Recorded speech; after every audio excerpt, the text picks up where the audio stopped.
हालो ओम गुरुर्ब्रह्मा गुरुर्विष्णुः गुरुर्देवो महेश्वरः गुरुर्साक्षात् परब्रह्म तस्मै श्री गुरवे नमः। ध्यानमूलं गुरुः मूर्ति पूजामूलं गुरुः पदं मंत्रमूलं गुरोर्वाक्यं मोक्षमूलं गुरुः कृपा।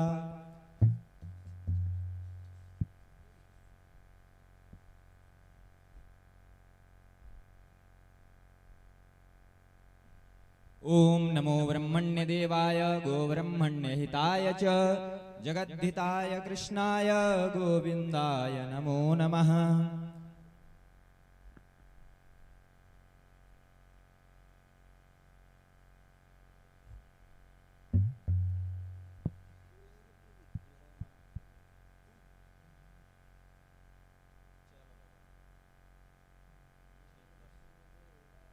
गोब्रह्मण्य हिताय च जगद्धिताय कृष्णाय गोविंदाय नमो नमः।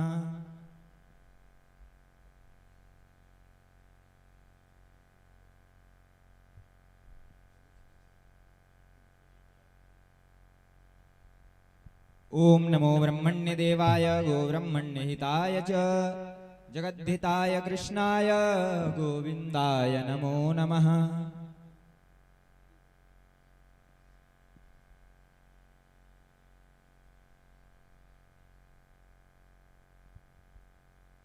ओम नमो ब्रह्मण्य देवाय गोब्रह्मण्य हिताय च जगद्धिताय कृष्णाय गोविंदाय नमो नमः।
Hello hello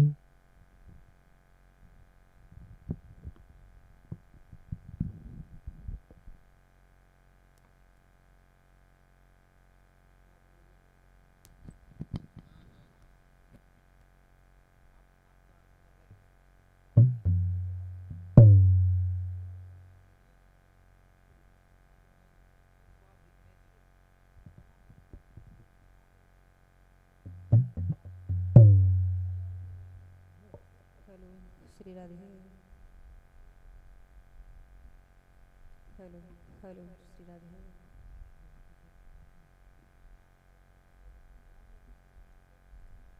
Shri Radhe Shyam.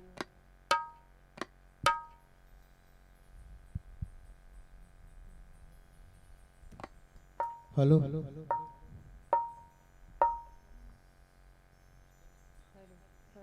Hello Shri Radhe.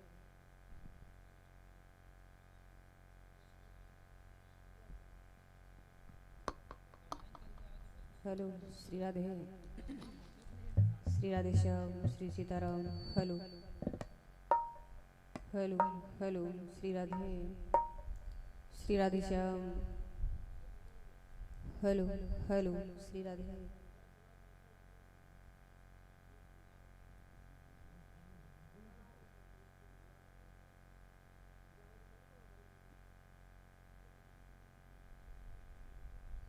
Hello hello Shri Radhe.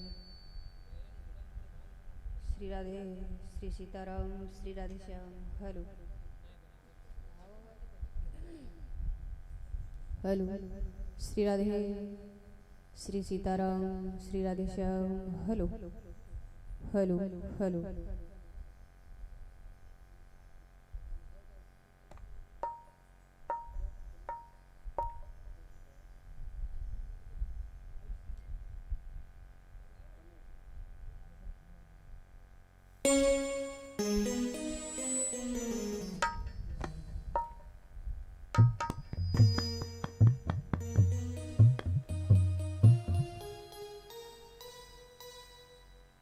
Hello hello Shri Radhe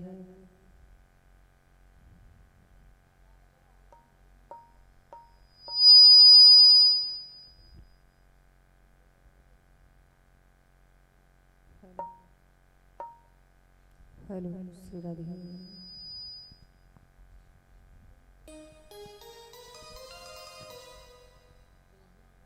hello hello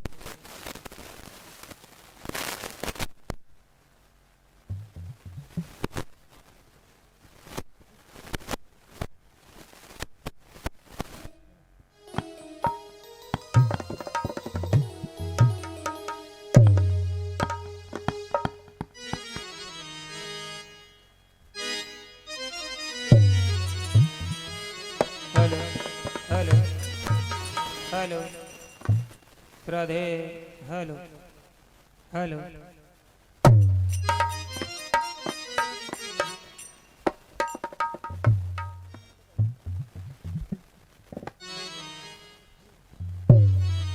hello hello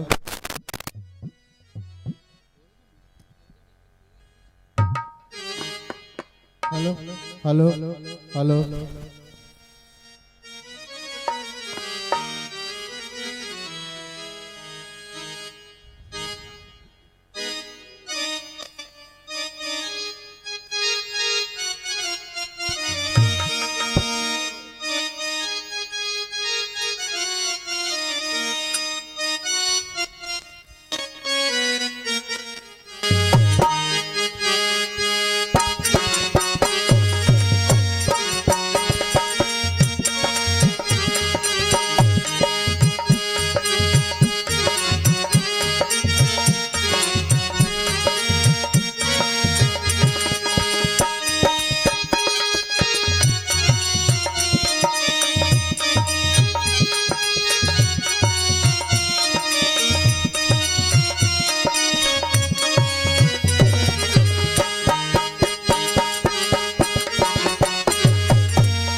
Radhe Shri Radhe Shri Shyam hello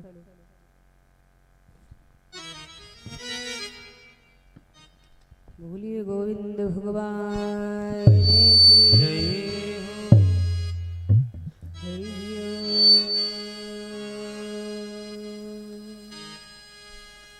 Hari Om Hari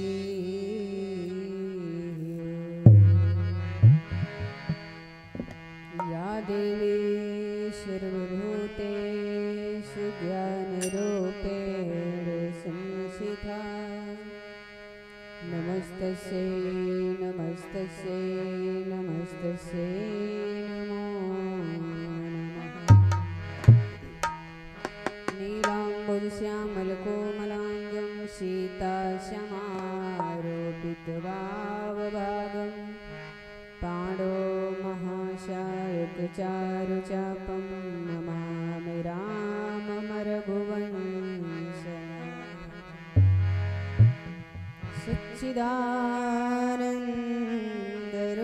सच्चिदानन्दरूपाय विश्वोत्पत्त्यादिहेतवे तापत्रये विनाशाय श्रीकृष्णाय वयं नमः जो सुमिरत सिद्धि होय गणनायक करिवर बदन करहु अनुग्रह सोए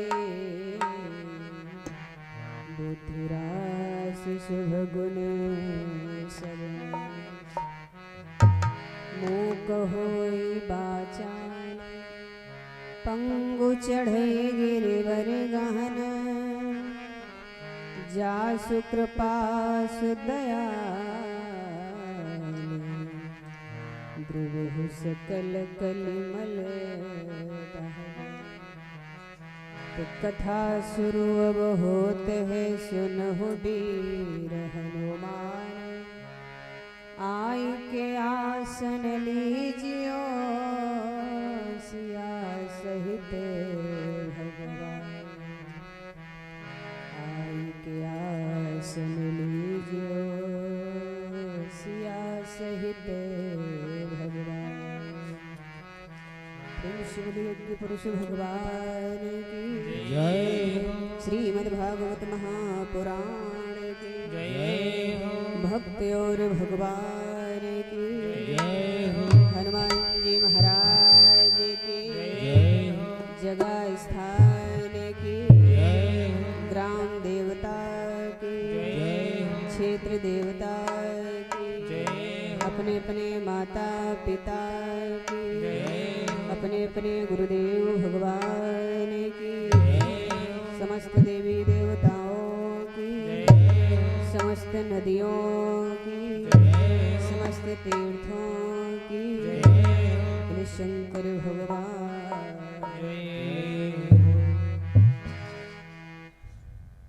इस मंगलमय श्रीमद् भागवत कथा के मुख्य यजमान आदरणीय सम्मान्य श्री राम लल्लन यादव जी एवं इस धर्म के कार्य में उनका साथ दे रही उनकी धर्मपत्नी श्रीमती लालमती यादव जी,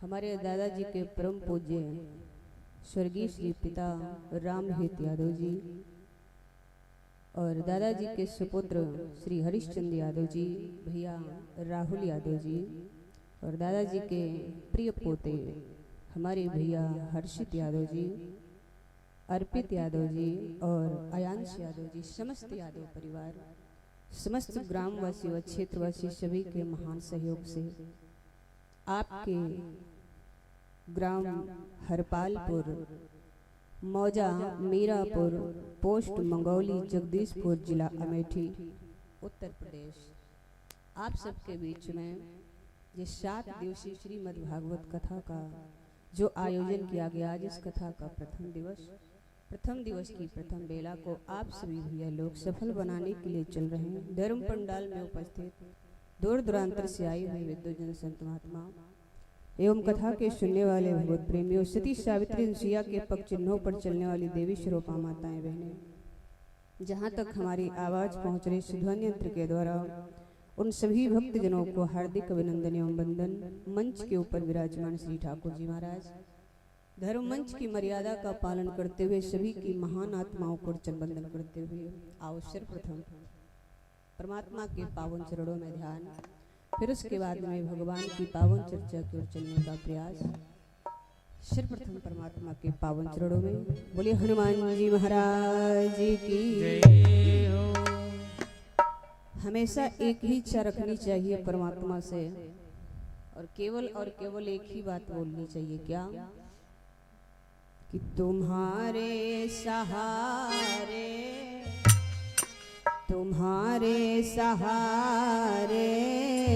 चले जा रहे हैं, तुम्हारे सहारे चले जा रहे हैं, तुम्हारे सहारे चले जा रहे हैं, तुम्हारे सहारे चले जा रहे हैं, तुम्हारे सहारे चले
बसे से पर लिए जा रहे हैं, जन्म बसे से पर लिए जा रहे हैं, जन्म बदलती पर लिए जा रहे हैं, जन्म बदलती पर लिए जा रहे हैं, जन्म बदलती पर लिए जा रहे हैं। तुम्हारे सहारे चले जा रहे हैं, तुम्हारे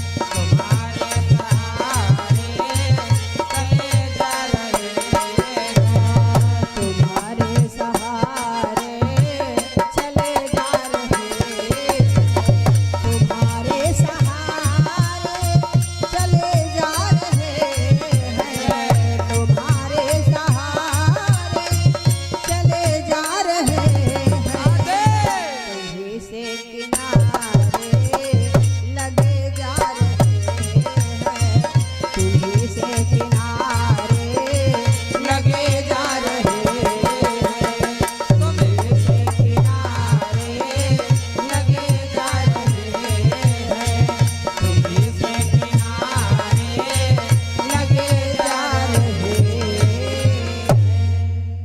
बोले गोविंद भगवान के, बोले हनुमान जी महाराज की। आइए दो बार भगवान का पावन नाम सभी हमारी माताएं बहनें सभी भैया लोग बोलेंगे अपने मुखार बिंद से, अपने हाथ से सुंदर सुंदर ताली बजाते भाव से सभी लोग बोलेगा, मन वाणी अंतःकरण पवित्र हो जाए। फिर चलते हैं भगवान की पावन चर्चा में प्रवेश करें। सभी लोग भाव से बोलेगा कि पार करेंगे नैया,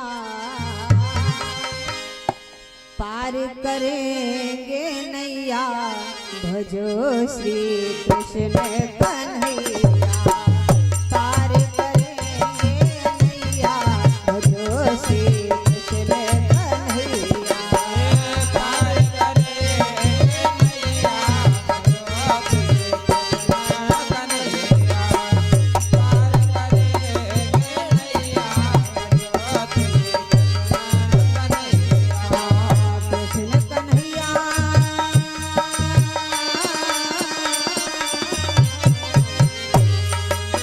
कृष्ण कन्हैया, कृष्ण कन्हैया भजो, कृष्ण कन्हैया, कृष्ण कन्हैया भजो, कृष्ण कन्हैया, कृष्ण कन्हैया भजो, कृष्ण कन्हैया, कृष्ण कन्हैया भजो, कृष्ण कन्हैया, तो पार पार पार करेंगे नैया, पार करेंगे नैया, भजो श्री कृष्ण कन्हैया, पार करे नैया, भजो श्री कृष्ण कन्हैया, कृष्ण कन्हैया तेरे कृष्ण कन्हैया, कृष्ण कन्हैया तेरे कृष्ण कन्हैया, पार करे नैया, भजो श्री कृष्ण कन्हैया, पार करे नैया, भजो श्री कृष्ण कन्हैया। बाल कृष्ण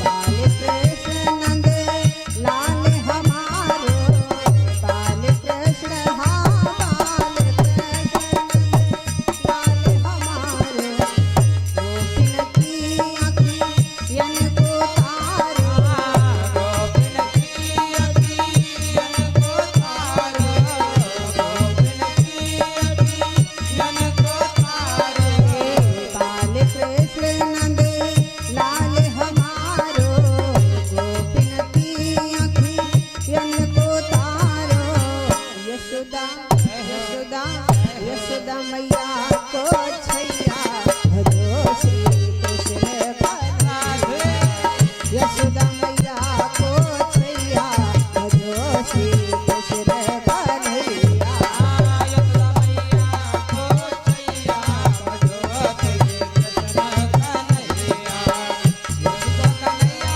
तेरे कृष्ण कन्हैया, कृष्ण कन्हैया तेरे कृष्ण कन्हैया, पार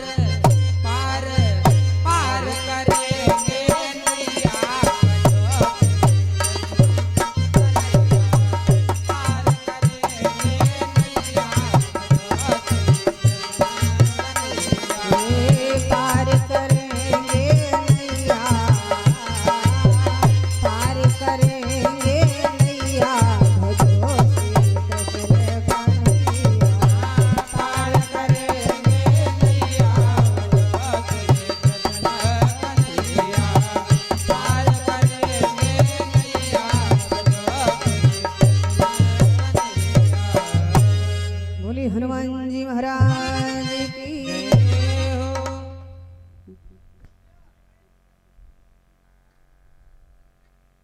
आइए चलते हैं परमात्मा की पावन चर्चा में। एक समय की बात, श्रीमद् भागवत ये कथा जो है सभी लोग बड़े ही पावन मन से सरल स्वभाव से कथा में प्रवेश करते हैं।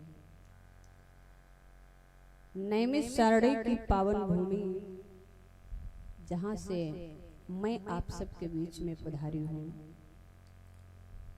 नैमिषारण्य का पावन तीर्थ, पावन भूमि, यहाँ पर 88,000 ऋषियों ने तपस्या की थी।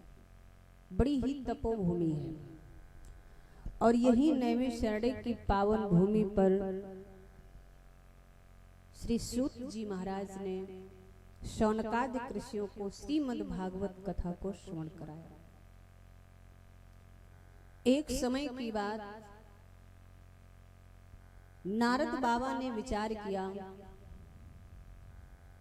कि इस कलिकाल में प्राणी का उद्धार, प्राणी का मोक्ष कैसे हो, कैसे भगवान की कृपा उनके ऊपर बनी रहे। तो नारद बाबा जो थे एक दिन भ्रमण करते करते चल पड़े। चलते चलते कहाँ पहुंचे हैं? कैलाश पर्वत पर। वहां पर भगवान भोलेनाथ माता पार्वती के सहित विराजमान। पर जिस समय नारद बाबा पहुंचे हैं कैलाश पर्वत पर तो वहां पर जा करके देखा कि भगवान शंकर तो समाधि में बैठे हैं और भगवती पार्वती जो है सामने बैठी भगवान शिव की पूजा कर रही। और जिस समय पूजा कर रही थी, भगवान शंकर के जीवन में केवल 2 ही काम हुए। 2 ही काम भगवान शंकर ने किए। कौन से? एक तो समाधिस्थ रहे, और जब समाधि से दूर हुए तो भगवती पार्वती को भगवान की पावन कथा को सुनाया। और कथा सुनाने के बाद में फिर भगवान शंकर समाधि में बैठ गए। भगवान शंकर के जीवन में मात्र 2 ही चीजें रही, एक तो कथा और दूसरे समाधि। तो नारद बाबा जिस समय पहुंचे हैं, भगवती पार्वती बैठी भगवान शिव की पूजा कर रही हैं और उस समय भगवान शंकर समाधि में बैठे। जैसे ही नारद बाबा पहुंचे पार्वती जी के पास में, माता पार्वती को प्रणाम किया। माता पार्वती ने नारद बाबा को आशीर्वाद दिया और अपने पास में बैठा लिया। आओ नारद बैठो। कहो कैसे आना हुआ? लो, मैंने अपने भोलेनाथ की पूजा की है, उसका ये प्रसाद है, तुम भी ग्रहण करो। पार्वती ने नारद बाबा को पूजा का प्रसाद दिया। नारद बाबा ने उस प्रसाद को बड़े प्रेम से ग्रहण किया और उसके बाद में विचार करने लगे नारद बाबा कि जो प्रसाद मुझे मिला है, ये प्रसाद अगर कहीं जगत को मिल जाए तो संसार का कल्याण हो जाएगा, जगत का कल्याण हो जाएगा। और इस प्रसाद को जगत को पवाने के लिए मुझे कुछ करना पड़ेगा। और करना क्या पड़ेगा? कभी कभी अच्छा काम करने के लिए खुद को बुराई में जाना पड़ता है। तो नारद बाबा ने विचार किया कि जगत को यह प्रसाद कैसे मिले। तो नारद बाबा भगवती पार्वती के पास में बैठे और मन में विचार आया तो कहने लगे कि हे मैया, मैंने आपकी पूजा भाव को देखा भगवान भोलेनाथ के प्रति, तो मैं बहुत प्रसन्न हुआ। पर क्या करें, कहना तो नहीं चाहिए लेकिन कहना चाहता हूँ। तो जब पार्वती से इतनी बात कही तो पार्वती ने नारद बाबा से कहा, नारद आखिर क्या कहना चाहते हो भाई, बताओ क्या कहना चाहते हो? नारद बाबा ने कहा, मैया कहने वाली बात तो है नहीं। पार्वती ने कहा, नहीं ऐसी कोई बात नहीं है, तुम हमसे कहो, तुम हमारे पुत्र हो, मैं तुम्हारी माँ के समान हूँ, तुम जो भी कहना चाहो। पुत्र हर एक बात अपनी माँ से कह सकता है, इसलिए तुम कहो क्या कहना चाहते हो। तो नारद बाबा से जब इतनी बात पार्वती ने कही तो उसी क्षण नारद बाबा जो थे पार्वती की तारीफ करने लगे। माता पार्वती की बहुत तारीफ की, हे मैया धन्य है आप, इतनी तपस्या करके इन भगवान भोलेनाथ को आपने प्राप्त किया, छोटी मोटी तपस्या नहीं की।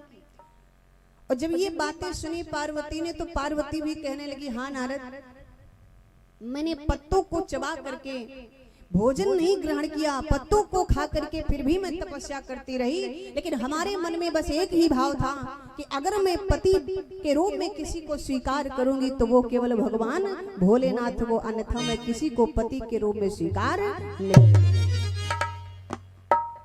मैंने बहुत तपस्या की, मैंने कठिन तपस्या की। नारद बाबा बोले वही तो हम बता रहे हैं, लेकिन हे मैया तुमने अपना सर्वस्व भगवान भोलेनाथ पर न्यौछावर कर दिया, लेकिन क्या बताएं पुरुष स्वभाव ही ऐसा होता है। कहना तो नहीं चाहता था। पार्वती बोली नहीं नहीं नारद तुम तो कहना पड़ेगा। बोलो क्या कहना चाहते हो, क्या है तुम्हारे मन में? तो कहा मैया। और नारद बाबा ने ये भी सोचा कि भोले बाबा समाधि में बैठे, मौका यही है कहने का, और अगर ये समाधि से दूर हो गए, जागते हुए बैठेंगे तो मैं ये बात कभी कह नहीं पाऊंगा। तो नारद बाबा ने कहा मैया मैं कहना नहीं चाहता था, लेकिन अब आप इतना प्रयास कर रही हो तो मैं कहना चाहूंगा। पार्वती ने कहा कहो नारद क्या कहना चाहते हो। तो उसी क्षण नारद बाबा ने कहा मैया मैं कहना ये चाहता हूं कि आपने पत्नी होकर के भगवान शिव पर अपना सर्वस्व न्यौछावर कर दिया, लेकिन पुरुष का स्वभाव ऐसा होता है कि वो कुछ न कुछ अपनी पत्नी से छुपा के रखता है। और जो इतनी बात कही कि पुरुष स्वभाव ही ऐसा है कि कुछ न कुछ अपनी पत्नी से छुपा के रखेगा, अब भगवती पार्वती के मन में शंका बन गई। अभी तक तो नहीं थी महाराज शंका, लेकिन जो नारद बाबा ने कही तो शंका बन गई। अब ऐसे ही कहने वाले कि यहाँ से हम बोल रहे हैं तो माताएं बहनें ये भी सोचेंगे कि अगर ऐसा व्यास मन से बोला जा रहा है तो हकीकत में ऐसा होगा। तो घर में जाकर के भैया लोगों की हाजिरी लगेगी, क्या छिपाते हो हमसे। नारद बाबा ने कहा पुरुष स्वभाव ही ऐसा है, कुटिल स्वभाव है पुरुष का, इसलिए वो अपनी पत्नी से कुछ न कुछ छुपा के रखते हैं। पार्वती ने कहा ए नारद शायद तुमको गलतफहमी हुई है। बोले ना मैया। पार्वती ने कहा मेरे भोले बाबा तो ऐसे भोले हैं कि हमको सब कुछ बता देते हैं, हमसे कुछ कभी छुपाव नहीं करते, किसी बात का छुपाव नहीं करते। यहाँ तक कि मेरे भोलेनाथ अगर दिन में भ्रमण करने के लिए निकलते हैं तो जहां जहां जाते हैं और जब शाम को वापस आते हैं तो सारी बात हमको बता देते हैं कि आज मैं वहां गया, आज मैंने ये किया, मैंने वो किया, सब बता देते हैं। मेरे भोले बाबा तो ऐसे नहीं हो सकते। पर नारद बाबा ने कहा मैया आप सोच तो इसी बात का है कि जितना तुम विश्वास रखती हो भोले बाबा पर, भोले बाबा उतना ही तुमसे छुपाव करते हैं। अब पार्वती को शंका बन गई, क्या छुपाव किया नारद, अब तुम हमको बताओ। नारद बाबा बोले नहीं नहीं चलो छोड़ो हटाओ जाने दो, जो है सो ठीक है। नहीं नहीं नारद अब तो तुमको बताना पड़ेगा। तो किसी से अधूरी बात कह दो तो उसको जानने की लालसा बन जाती कि नहीं बन जाती। नारद बाबा ने सोच छोड़ो मैया रहने दो जाने दो। नहीं नहीं नारद आज तो बताना पड़ेगा, मेरे भोलेनाथ क्या छुपाव करते हैं मुझसे। तो नारद बाबा ने कहा मैया एक बात बताओ, क्या भोलेनाथ ने सब कुछ अपने जीवन की सारी बात आपको बताई? पार्वती ने कहा बिल्कुल बताई, सब कुछ मैं जानती हूँ। मेरे बाबा मुझे, भोले बाबा मुझे बड़ा प्रेम करते हैं, सब कुछ बता देते, मैं सब कुछ उन्हें बताते दी हूँ, वो मुझे सब कुछ बता देते, कभी कोई छुपाव नहीं किया। नारद बाबा ने कहा मैया सच कहती हो? बोले हाँ। अच्छा ठीक है, आप भोले बाबा किस विषय में सब कुछ जानती हो? भवानी बोली मैं सब कुछ जानती हूँ नारद, कोई छुपाव नहीं मुझसे, सब कुछ जानती हूँ। तो फिर नारद बाबा ने कहा अगर सब कुछ जानती हो तो एक बात हमको बताओ। पार्वती ने कहा पूछो, क्या पूछना चाहते हो? तो नारद बाबा ने कहा हमको ये बताओ कि भगवान भोलेनाथ जो अपने गले में मुंडों की माला पहने हैं ये सिर किसके हैं?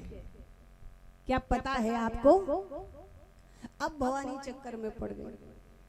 भवानी बोल पड़ी नारद बाबा से, नारद सब कुछ तो बताया हमारे भोलेनाथ ने, लेकिन ये बात तो हमसे कभी नहीं बताई, ये बात नहीं बताई।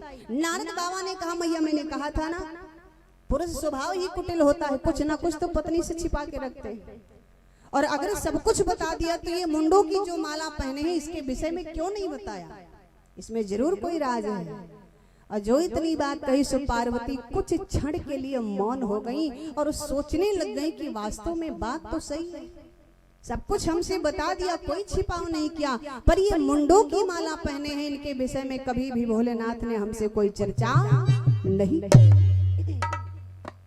अब नारद बाबा ने सोचा कि हमारा काम तो हो गया। नारद बाबा का काम है आग लगाना, नारद बाबा का यही काम है आग लगा दे। आग भी नहीं लगाते नारद बाबा महाराज, आग लगाएं सो जल के राख हो जाए, काम खत्म। नारद बाबा क्या करते हैं, मात्र एक आग को कूच देते हैं, वो धीरे धीरे सुलगती रहती है महाराज, ऐसे नारद बाबा। और आज कलिकाल में भाई अगर देखा जाए तो नारद की कमी नहीं है संसार में, आज भी मिलेंगे आपको।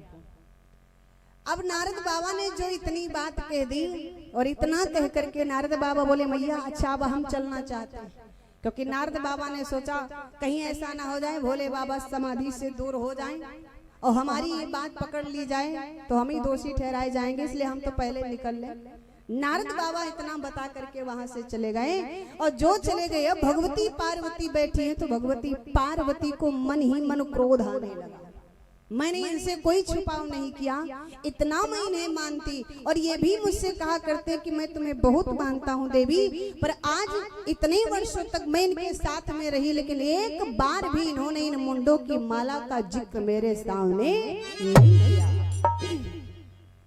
तो आखिर ये राज क्या है? अब भवानी बैठी हैं, बड़ा गुमसुम बैठी हैं, नाराज हैं। कुछ क्षण बाद भगवान भोलेनाथ समाधि से दूर हुए और जो भोले बाबा समाधि से दूर हुए, जैसे समाधि से दूर हुए तो भगवान शंकर के मुख से भगवान राम का नाम निकला और जैसे राम जी का नाम निकला भवानी सोचने लग गई कि मेरे भोले बाबा समाधि से दूर हो गए, पर भवानी बोली नहीं।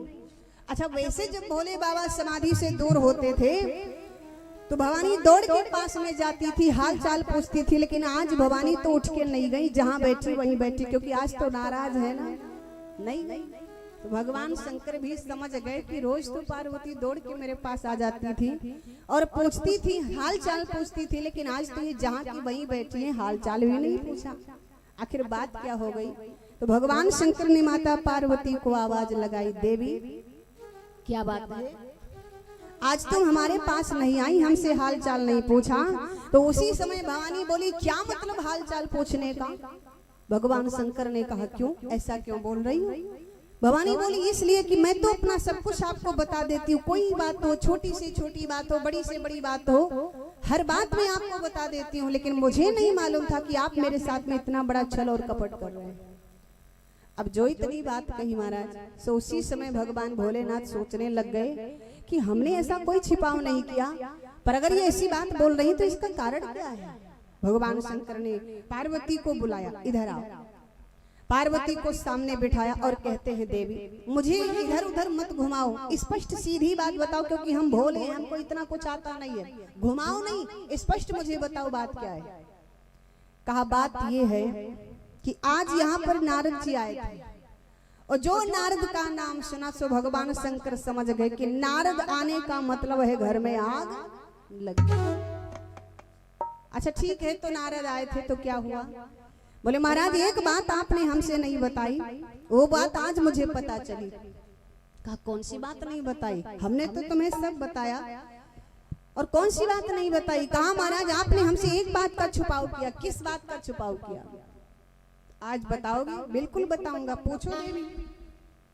भवानी ने कहा महाराज हम ये पूछना चाहते हैं कि एक बात बताइए मुझको। बोले बताओ। कहा महाराज आप अपने गले में जो ये मुंडों की माला पहने हो, सिरों की माला पहने हो, ये मुंड किसके हैं? इस बात का कभी जिक्र नहीं किया, इसके विषय में कभी हमको नहीं बताया, और आज आपको बताना पड़ेगा कि आखिर ये हैं कौन, किसके मुंड हैं जिनको आप अपने हृदय से लगा के रखते हो, इनकी माला पहने हुए हो, कौन है ये, किसके मुंड हैं, क्या राज है इसका? और जो इतनी बात भवानी ने पूछी भगवान शंकर हंसने लगे। बस इतनी सी बात के पीछे नाराज हो गई?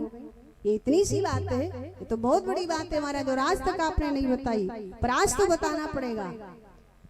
भगवान शंकर बोले देवी जिस बात से तुम नाराज हो तो सुनो मेरी बात। अगर इन मुंडों की माला तुम जो देख रहे हो, मैं जिनको अपने हृदय से लगा के रखता हूँ, ये किसी और के मुंड नहीं है। बोले फिर किसके? बोले ये मुंड आपके हैं। पार्वती ने कहा मेरे मुंड हैं? बोले हाँ, ये तुम्हारे ही मुंडों की माला है। भवानी पार्वती बोल पड़ी हमारे मुंडों की माला कैसे हो सकती है? भगवान शंकर ने कहा देवी तुम जब जब मरती हो मैं तुम्हारे मुंडों की माला एक धागे में गूंथता गया और आज ये पूरी माला तैयार हो गई। भवानी ने कहा अच्छा मैं मरती हूँ, आप क्यों नहीं मरते हो? आप क्यों नहीं मरते हो? भगवान शंकर ने कहा मैं अमर हूँ। भवानी ने कहा अगर आप अमर हैं तो फिर मुझे भी अमर बना दीजिए। उसी समय भवानी बोल पड़ी क्या कि आप अमर हैं मैं मर जाती। जय हो। बाबा भवानी पार्वती भगवान भोलेनाथ से बोली स्वामी कि आप अमर हैं मैं मर जाती, अरे लेती जन्म दोबारा, युगो युगो का साथ है हमारा तुम्हारा, हमारा तुम्हारा, युगो युगो का साथ है हमारा तुम्हारा, हमारा तुम्हारा।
भगवान भोलेनाथ ने कहा देवी मैंने एक बार नहीं कई बार सोचा कि आप भी अमर हो जाओ ना मरो, लेकिन समस्या दुर्भाग्य ये रहा कि तुमने वो कार्य ही पूरा नहीं किया। बोली कैसे? भवानी बोली सुनो महाराज क्या आपकी बात पहेली मेरी समझ ना आए, आपकी बात पहेली मेरी समझ न आए, आपकी बात पहेली मेरी समझ न आए।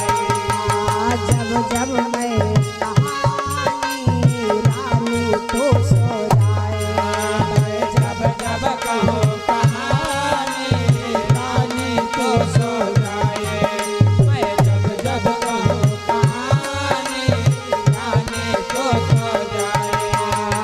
आपकी बात पहेली मेरी समझ न आए, जब जब कहो कहानी रानी तो सो जाए। अरे अमरनाथ में अमर कबूतर, अमरनाथ में अमर कबूतर देता रहा हो भार, युगो युगो का साथ है तुम्हारा, हमारा युगो युगो का साथ है तुम्हारा, हो अमरनाथ में अमर कबूतर, अमरनाथ में अमर कबूतर देता रहे वंतारा, युगो युगो का साथ है हमारा तुम्हारा, युगो युगो का साथ है हमारा तुम्हारा। और बोले भगवान भोलेनाथ देवी महिमा तो तुम्हारी बहुत बड़ी है। पार्वती बोली महाराज कैसे?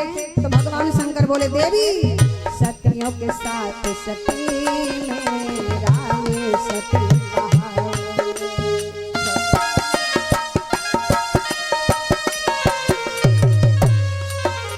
सतियों के साथ कथा में रानी सती कहाए। सतियों के साथ कथा में रानी सती कहाए, सतियों के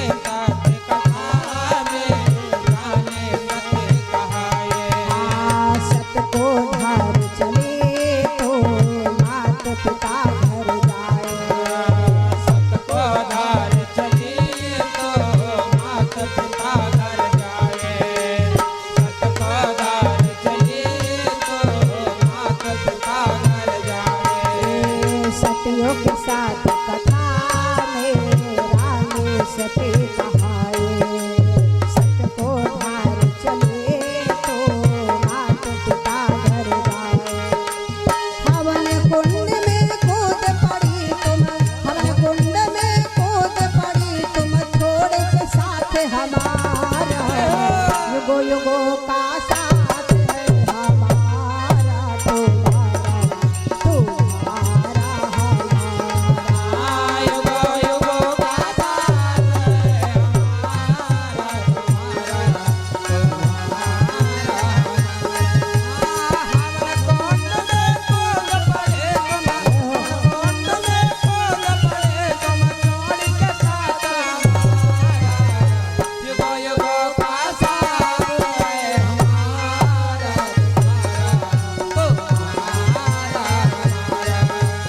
युगो युगो का साथ है और फिर बोले भगवान भोलेनाथ देवी जब तुम अपने पिता के घर गई और वहां पर जाकर के हवन कुंड में कूद करके तुमने अपने प्राण दे दिए फिर मुझे जब ये बात की सूचना मिली मैं वहां पर गया लेकिन वहां पर केवल तुम्हारे शरीर की जली हुई भस्म मुझे मिली फिर मैंने किया क्या अरे भस्म तेरी लेकर के अपने अंग लगाऊं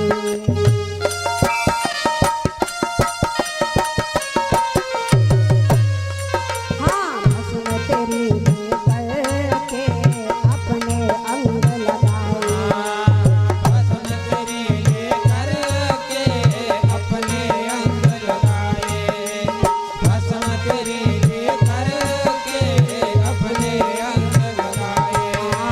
तेरे मुंडों की माला अपने गले लटकाए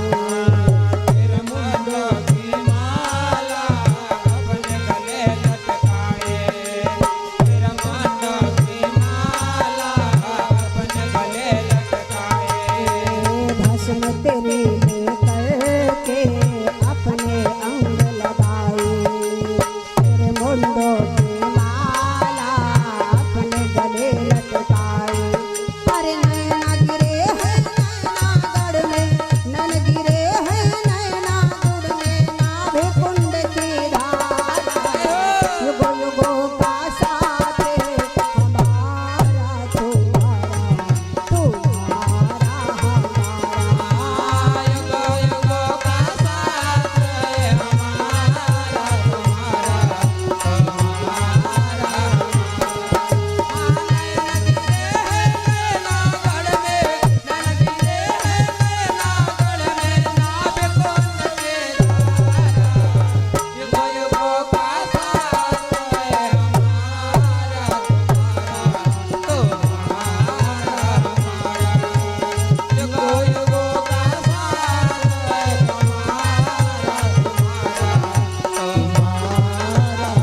अरे आप अमर हैं मैं मर जाती आप अमर हैं मैं मर जाती लेती जन्म दोबारा युगो युगो का साथ है हमारा तुम्हारा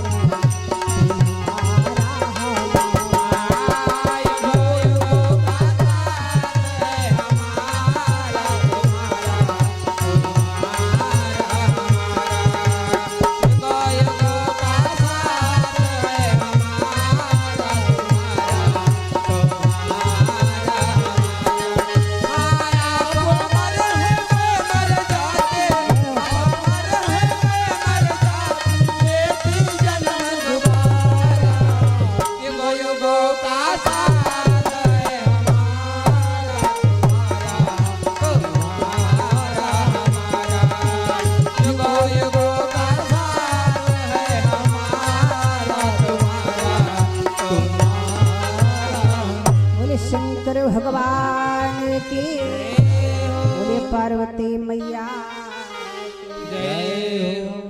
भोलेनाथ ने कहा देवी आप तो मर जाती हो और जब आप मर जाती हो तो मैं आपके सिर को काट लेता हूँ और ये उन्हीं मुंडों की माला जितनी बार तुम मरी हो मैं तुमसे इतना प्रेम करता हूँ कि तुम्हारे सिरों को मैंने माला बना करके अपने हृदय से हमेशा लगा के रखा।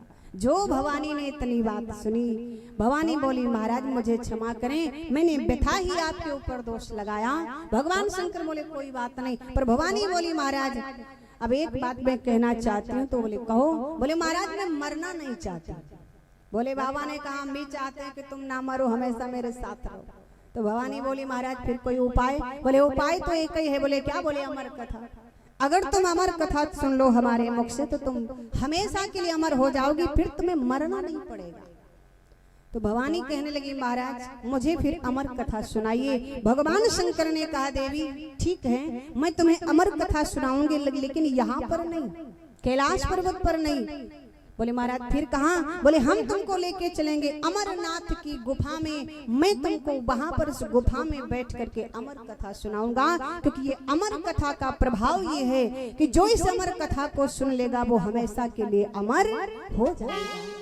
इसलिए मैं चाहता हूँ कि केवल तुम ही समर कथा को श्रवण करो, दूसरा कोई नहीं। भवानी ने कहा ठीक है महाराज मैं चलने के लिए तैयार हूँ, आप चलो। भगवान भोलेनाथ आज क्या करते हैं, अपना त्रिशूल डमरू ले लिया, भगवती पार्वती को साथ में लिया और अमरनाथ की गुफा में जाकर के बैठे। विचार करिएगा। और जिस समय अमरनाथ की गुफा में जाकर के बैठे, भगवान भोलेनाथ ने विचार किया कि कहीं कोई दूसरा ना अमर कथा को सुन ले। तो उसी क्षण भगवान शंकर ने क्या किया महाराज, अपना डमरू बजाया। और जो भगवान शंकर ने डमरू बजाया, उस डमरू की इतनी तेज आवाज थी कि वहां जो अमरनाथ गुफा के पास में जो जंगल था, वहां पर जो भी जीव जंतु पशु पक्षी थे सब वहां से डमरू की आवाज को सुन करके भागे। और सभी तो भाग गए, लेकिन उसी अमरनाथ गुफा के पास में एक वृक्ष था, उसी वृक्ष में एक बांझ अंडा रखा हुआ था।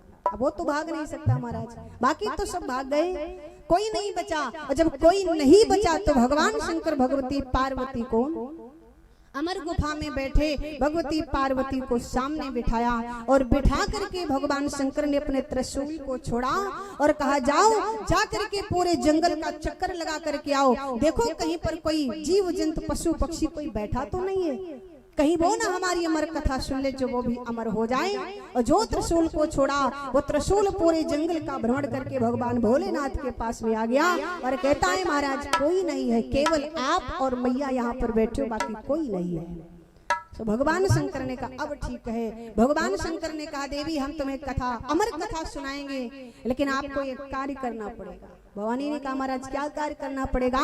बोले जिस समय हम तुमको अमर कथा सुनाएंगे तो हमारी अमर कथा को सुनते सुनते आपको हुकारी देनी पड़ेगी। भवानी ने कहा महाराज हुकारी देने की क्या जरूरत है, ऐसे ही बैठे ऐसे आप कथा सुनाओ। भगवान शंकर ने कहा ना देवी, एक बार के नहीं कई बार के सताए बैठे हैं, इसलिए पता लगे हम तुमको अमर कथा सुनाए तुम सो जाओ, क्या मतलब रह जाएगा अमर कथा का। इसलिए हम चाहते कि तुम हुकारी देती रहो, और जब तुम हुकारी देती रहोगी तो तुम्हें नींद नहीं आएगी। भवानी बोली ठीक है महाराज चलो हम हुकारी देंगे। आज जो इतनी बात कही भगवती पार्वती ने, भगवान भोलेनाथ एकदम आसन पर बैठे हैं और आसन पर बैठ करके भगवती को अमर कथा सुनाने लगे। ध्यान दीजिएगा, जो भवानी को अमर कथा सुनाने लगे महाराज, जो अमर कथा आधी हो गई आधी बची, और उस आधी कथा को सुनने के बाद महाराज भगवती जो थी उनको नींद आ गई, पार्वती जी को नींद आ गई। लेकिन उस आधी कथा का प्रभाव ये हुआ, जो वृक्ष के ऊपर बांझ अंडा रखा हुआ था उसमें जीव प्रकट हो गया। विचार करिएगा, अमर कथा का प्रभाव ये जीव प्रकट हो गया। और भगवान भोलेनाथ कथा सुनाते रहे, फिर उसी अंडे से महाराज एक तोते का प्रकट हुआ, और वो तोता जो था जाकर के भगवती पार्वती की गोद में बैठ गया। और जब पार्वती की गोद में बैठा, इधर पार्वती सो गई, भगवान शंकर अमर कथा सुना रहे। अब तोते ने विचार किया अगर हुकारी नहीं मिलेगी भोले बाबा को तो ये कथा सुनाना बंद कर देंगे और मैं इस अमर कथा से वंचित रह जाऊंगा। इसलिए चलो भवानी नहीं होकारी भरते हैं तो हम ही होकारी भरना प्रारंभ करते हैं। सो महाराज क्या हुआ, भगवान शंकर कथा सुना रहे, भवानी सो गई, पार्वती सो गई, पर वो बांझ अंडा से जो तोता हुआ महाराज गोद में पार्वती के बैठ करके वो हुकारी देने लगा। और जब वो हुकारी देने लगा, जिस समय अमर कथा पूरी हुई, भगवान शंकर ने जयकारा लगाया।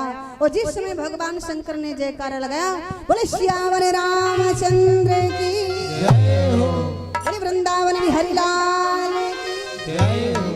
और जो महाराज जैसे ही जयकारा लगा, कथा पूरी हुई, और जो कथा पूरी हुई जयकारा लगा, उसी समय भगवती एकदम चौंक करके बैठ गई। और जो चौकी भगवान शंकर से बोली, महाराज क्या कथा हो गई? भोले बाबा ने कहा कथा हो गई मतलब तुम कहाँ थी? भवानी बोली, महाराज क्षमा करना, मैं सो गई। और जैसे कहा मैं सो गई, तो भगवान शंकर विचार करने लगे, अगर ये सो रही थी तो फिर मेरी कथा में हुकारी कौन दे रहा था? और जो विचार किया कि मेरी कथा में हुकारी कौन दे रहा था, भोले बाबा एकदम क्रोध में आकर के खड़े हुए। और उसी समय वो तोता जो था महाराज, पूरी अमर कथा सुन करके भवानी की गोद से भागा। और जो भागा, भगवान शंकर ने देख लिया, अरे इस तोते ने पूरी अमर कथा सुन ली। भगवान भोलेनाथ ने अपना त्रिशूल तोते के पीछे छोड़ दिया, जाओ इसे मार के आओ। लेकिन विचार करिएगा, अब भोले बाबा भी कभी कभी कंफ्यूज हो जाते हैं। अब भोले बाबा को सोचना चाहिए था महाराज कि जब इसने अमर कथा सुन ली है तो ये हमारे मारे मरेगा क्या?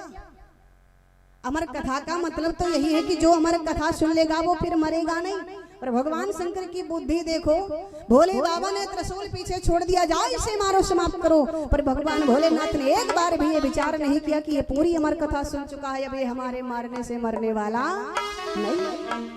पर भोले बाबा ने त्रिशूल छोड़ दिया। और जो त्रिशूल छोड़ा है, ध्यान दीजिएगा, आज वो तोता तीनों लोकों में भाग रहा है, तीनों लोकों में अपने बचाव के लिए भाग रहा है। और देखा क्या, पीछे मुड़ मुड़ करके देख रहा है कि भगवान भोलेनाथ का त्रिशूल मेरे पीछे लगा हुआ है। उसी क्षण क्या हुआ, वो तोता भागता भागता गया, एक जंगल में श्री व्यास जी महाराज का आश्रम था। ध्यान दीजिएगा, वेद व्यास जी महाराज का आश्रम था। महाराज सुबह का समय था। व्यास जी की पत्नी जो थी, जिनका नाम था अरुणी, वो सुबह के समय सूर्य भगवान को अर्घ दे रही थी। और ध्यान दीजिएगा, सूर्य भगवान को अर्घ दे रही थी और उनके मुख से निकला ओम सूर्याय नमः। और जो नमः कहा, मुंह खुल गया। वो तोता महाराज क्या करता है, अरुणी के मुख के द्वारा आज महाराज अरुणी के गर्भ में प्रवेश किया। और जो गर्भ में प्रवेश किया, उसी समय अरुणी ने अपना मुख बंद कर लिया। व्यास जी महाराज के पास भी गई, जाकर के बोली, स्वामी मेरे पेट के अंदर कुछ चला गया। व्यास जी महाराज ने कहा, देवी क्या चला गया? बोली, ये तो मुझे पता नहीं है, ये मुझे नहीं पता है। तो कहा क्या चला गया? व्यास जी महाराज ने ज्ञान दृष्टि से देखा, समझ गए, बोले देवी कोई बात नहीं है, जो चला गया कोई बात नहीं, समय आने पर वो बाहर आ जाएगा। इधर वो त्रिशूल आकर के खड़ा हुआ और कहता है कि बाहर निकल। लेकिन व्यास जी महाराज ने कहा, एक बात बताओ भैया, त्रिशूल से बोले कि तुम क्या यहाँ पर इसके पीछे पीछे आए हो, लेकिन अब ये तुम्हारे मारने से नहीं मरेगा। और तब तक क्या देखा, भगवान शंकर भी पीछे पीछे चले आए। और जो भोले बाबा पीछे पीछे चले आए, भगवान शंकर ने कहा व्यास जी महाराज से, इससे कहो कि जो इनके पेट में तोता गया, उससे कहो कि बाहर निकले, मैं उसका वध करूंगा। व्यास जी महाराज हाथ जोड़ करके बोले, मैं धन्य हो गया, आपका मुझे दर्शन प्राप्त हो गया, मेरा जीवन धन्य हो गया, मैं कृतार्थ हो गया। पर महाराज आप क्यों मारना चाहते हो उसको? उसी समय भगवान शंकर ने कहा, व्यास जी मैं उसको इसलिए मारना चाहता हूँ क्योंकि उसने मेरे घर में चोरी की है। तो व्यास जी महाराज को थोड़ी ठिठोली सूझी। व्यास जी महाराज ने कहा, तुम्हारे घर में चोरी करने वाला ऐसा है ही क्या जो तुम्हारे घर में कोई चोरी करेगा? पकड़ दम घूमते हो, तुम्हारे घर में क्या रखा है? अन्न धन तो है नहीं। महाराज सिर के ऊपर छत भी नहीं है, खुले आसमान के नीचे रहते हो, और तुम्हारे घर में ऐसा चोरी करने वाला है ही क्या जो कोई चोरी करके जाएगा? और महाराज हम तो ये कहते हैं कि तुम्हारे घर जो चोरी करने जाएगा उसकी तो किस्मत ही फूट जाएगी, क्योंकि तुम्हारे घर में एक अन्न का दाना भी मिलने वाला नहीं है। ऐसा कुछ है ही नहीं, तुम्हारे घर में कौन चोरी करेगा? व्यास जी महाराज की बात को सुनकर के भगवान शंकर ने कहा, नहीं नहीं, उसने चोरी की है। तो कहा, महाराज किस चीज की चोरी की है बताइए मुझे। भगवान शंकर ने कहा, महाराज उसने चोरी की हमारी अमर कथा की। अमर कथा की? बोले हाँ। बोले अमर कथा कोई रखने वाली चीज है? बोले नहीं नहीं। तो फिर कहा, मैं अपनी पत्नी को अमर कथा सुना रहा था, पार्वती को अमर कथा सुना रहा था, लेकिन ये तोता चोरी से अमर कथा सुन लिया। और जो इतनी बात कही तो व्यास जी ने कहा, महाराज एक बात और बता दीजिए। बोले क्या? बोले ये अमर कथा जो है इसको सुनने से क्या होता है? कहा इसको सुनने से जो सुन लेगा वो अमर हो जाएगा। व्यास जी महाराज ने कहा चाहे कोई भी हो, भगवान भोलेनाथ ने कहा चाहे कोई भी हो, जीव जंतु पशु पक्षी कोई भी हो, नर नारी जीव जो भी हो, जो भी अमर कथा को सुन लेगा सो अमर हो जाएगा। व्यास जी महाराज हाथ जोड़कर बोले क्षमा करिएगा महाराज, एक बात बताओ क्या इस तोते ने आपके मुखार बिंद से पूरी अमर कथा सुनी? भगवान शंकर ने कहा हाँ पूरी अमर कथा सुनी है। तो उसी समय व्यास जी महाराज हाथ जोड़ के बोले आज भांग का गोला कुछ ज्यादा लगा लिया महाराज।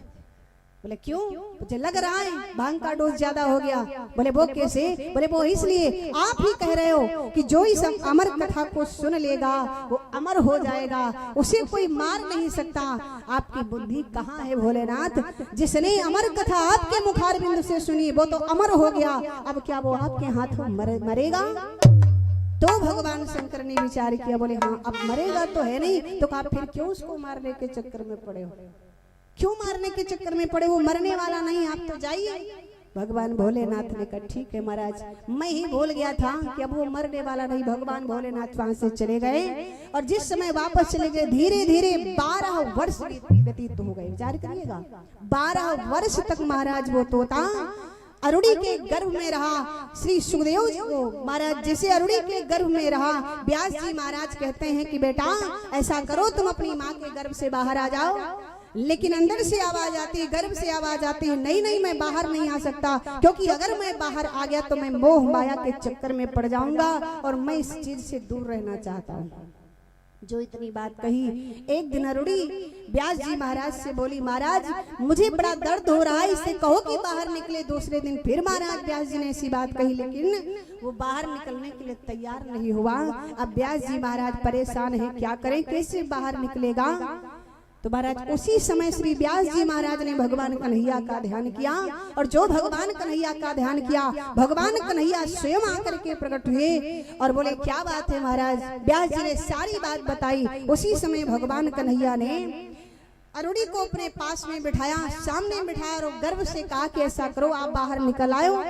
गर्भ से आवाज आई कि मैं बाहर नहीं निकल सकता। बोले क्यों? बोले मैं इसलिए बाहर नहीं निकलूंगा, अगर मैं संसार में आ गया तो मोह माया से ग्रसित हो जाऊंगा और मैं मोह माया से ग्रसित होना नहीं चाहता। मुझे आपकी माया ग्रस लेगी, मैं माया के चक्कर में पड़ जाऊंगा। मानो भगवान कन्हैया ने उसी समय वचन दे दिया, जाओ मैं तुम्हें वचन देता हूँ तुम गर्भ से बाहर आ जाओ और मैं तुम्हें वचन देता हूँ कि तुम्हें मोह माया से कोई मतलब नहीं रहेगा। बाहर आ जाओ, तुम्हें मेरी माया नहीं सताएगी, तुम बाहर आ जाओ। और जो इतनी बात कही, इतना कह करके महाराज जो भगवान कन्हैया अंतर ध्यान हुए, इतना कहने के बाद अरुणी के गर्भ से एक पुत्र का जन्म हुआ जिसका नाम श्री सुखदेव जी महाराज पड़ा है। एक बार जयकारा लगाएंगे, बोले श्री सुखदेव जी महाराज की। और जैसे गर्भ से बालक का जन्म हुआ, श्री सुखदेव जी महाराज का जन्म हुआ, माँ और पिता यानी अरुणी और व्यास जी महाराज देखते ही रहे। पर सुखदेव जी महाराज क्या करते हैं, अपना जैसे ही पृथ्वी पर गिरे हैं सुस महाराज नार व्यवहार लेकर के सीधे चल पड़े और जंगल की ओर चले गए। व्यास जी महाराज आवाज लगाते रहे, बेटा रुक जाओ, बेटा रुक जाओ, लेकिन महाराज सुखदेव जी ने एक बार भी अपने पिता की ओर पलट करके नहीं देखा। विचार किया अगर मैं इन्हें पिता कह देता हूँ तो मैं मोह माया से ग्रसित हो जाऊंगा और ये मुझे बेटा बेटा चिल्लाने दो, लेकिन मैं पलट के नहीं देखूंगा। ए भैया जरा विचार करें, सुखदेव जी महाराज जंगल को भागते हुए चल पड़े, पीछे से व्यास जी महाराज जा रहे हैं। पास ही में एक नदी प्रवाहित हो रही थी, उस नदी में कुछ नारियां स्नान कर रही थीं और जैसे सुखदेव जी महाराज को नारियों ने देखा तो क्या देखते हैं कि हाथ जोड़ करके प्रणाम किया और जब हाथ जोड़ करके प्रणाम किया सुखदेव जी महाराज आगे निकल गए। पीछे जब व्यास जी महाराज पहुंचे तो उन नारियों ने क्या किया, अपने वस्त्रों को उठाया, अपने शरीर को ढकने लगी। व्यास जी महाराज ने विचार किया, वाह भाई वाह, ये क्या जब लीला है, मेरा बेटा भी नग्न अवस्था में गया है और ये सभी स्नान कर रही थी, जैसी थी वैसे उनको प्रणाम किया, लेकिन ये हमको देख करके अपने वस्त्र अपने अंगों से अपने अंगों को ढक रही है। उसी समय आकाशवाणी हुई, हे व्यास जी महाराज आप क्या सोच रहे हो? ये सोचने का समय नहीं। तुम्हारा बेटा इस संसार से विरक्त है, उसे संसार से कोई मतलब नहीं है, उसे केवल और केवल परमात्मा से मतलब है। इस संसार से उसका कोई मतलब नहीं। जिसको अपने शरीर की सुधि ना हो वो तो बेशुद्ध हो जाता, तो विदेह हो जाता है। इसलिए लेकिन आप तो इस संसार से ग्रसित हो, इसलिए तुमको देख करके नारी अपने वस्त्र पहनती, लेकिन तुम्हारे पुत्र को देख करके इन्होंने वस्त्र नहीं पहने। जो इतनी आवाज लगाई, आकाशवाणी हुई, तुम अपने बेटे के पीछे जाने की कोशिश मत करो क्योंकि वो इस संसार से दूर है, संसार से विरक्त है। जो इतनी बात आकाशवाणी में श्री व्यास जी महाराज ने सुनी, उसी समय व्यास जी महाराज लौट आए अपने आश्रम पर अपनी पत्नी अरुणी के पास में। इस प्रकार से श्री सुखदेव जी महाराज का जन्म हुआ। और यही सुखदेव जी महाराज जाकर के गंगा जी की रमण रेती में बैठ करके महाराज परीक्षित को 7 दिन श्रीमद् भागवत कथा श्रवण कराई।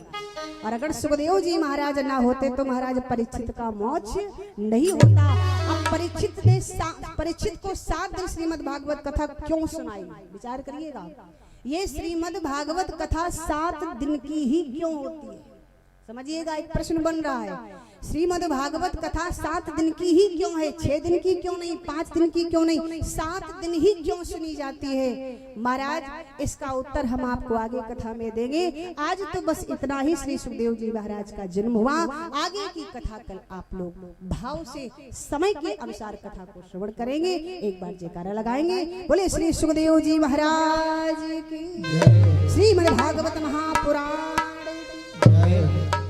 आओ 2 बार राम नाम ले लिया जाए और फिर उसके बाद में भगवान की पावन आरती सभी माताएं बहनें हमारी बोलेंगी।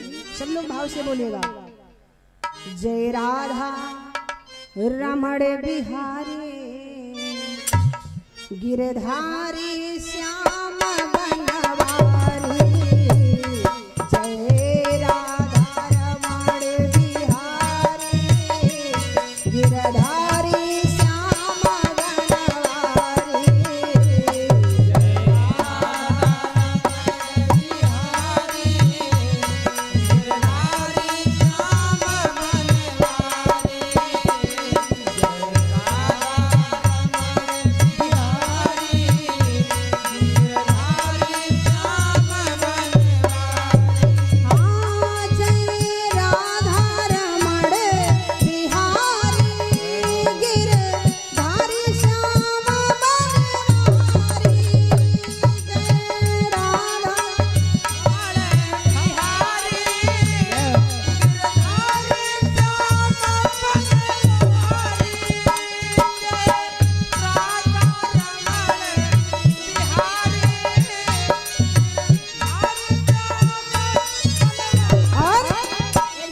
करो सभी लोग। ताली बजाते बोले भाव से।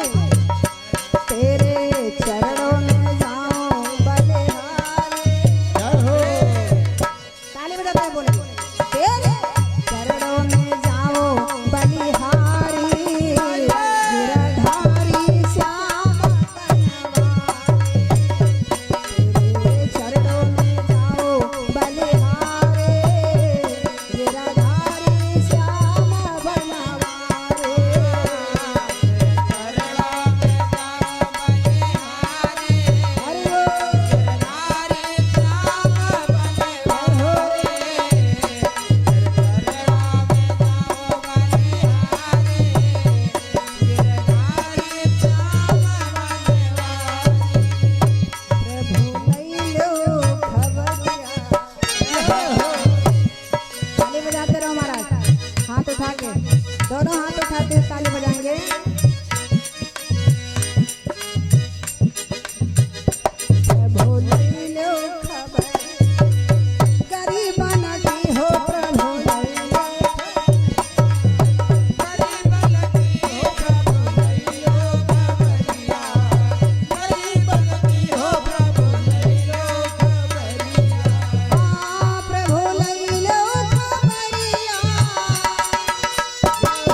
सड़ती हो प्रभु लैया खबरिया।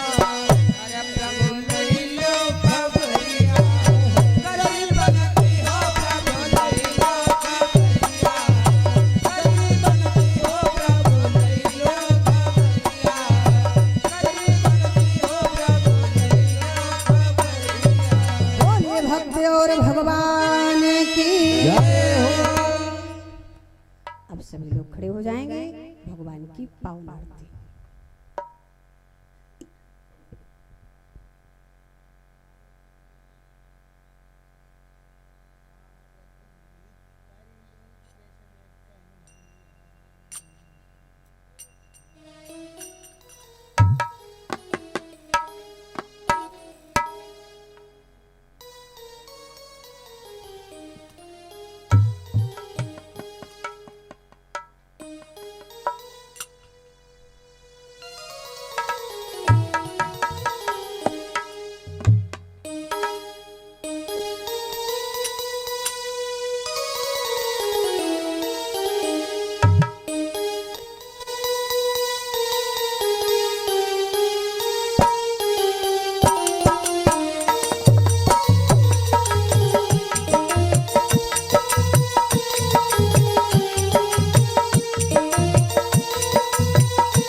इधर आ जाइए आप।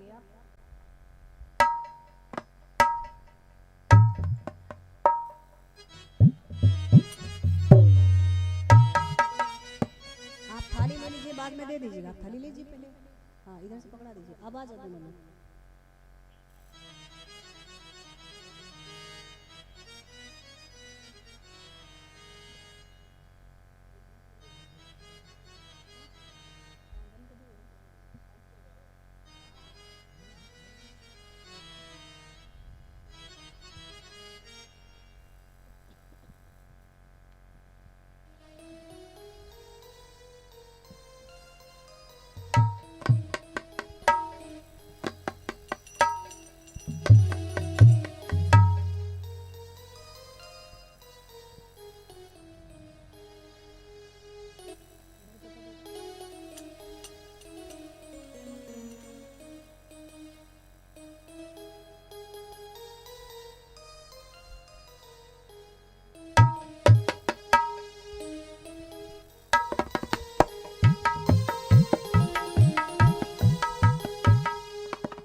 हेलो। आइए सभी भक्त अपने पावन स्थान पे खड़े हो जाएं। सभी लोग भगवान की पावन आरती करेंगे। बोलिए शंकर भगवान की जय हो, बोलिए सदगुरुदेव भगवान की जय हो। श्री भागवत भगवान की है आरती, पापियों को पाप से है तारती। श्री भागवत भगवान की है आरती, पापियों को पाप से है तारती। भागवत भगवान की है आरती, पापियों को पाप से है तारती। श्री भागवत भगवान की है आरती, पापियों को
को पाप से है तारती। श्री भागवत भगवान की है आरती, पापियों को पाप से है तारती। भागवत भगवान की है आरती, पापियों को पाप से है तारती। भागवत भगवान की है आरती, पापियों का पाप से है तारती।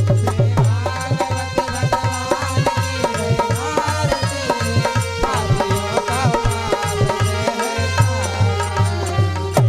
प्रेम से बोल वृंदावन बिहारी लाल की, बोले सदगुरुदेव भगवान की, बोले हनुमान जी महाराज की। धर्म की अधर्म का विनाश हो, प्राणियों में सद्भावना हो, विश्व का कल्याण हो, भगवान का अवतार हो, गौवध बंद हो, भारत अखंड हो। नमः पार्वती पतये हर हर महादेव।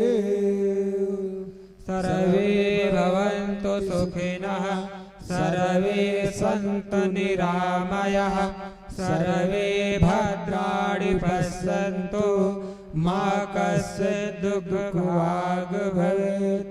ॐ शान्ति शान्ति शान्तिर्भवन्तु। शंभु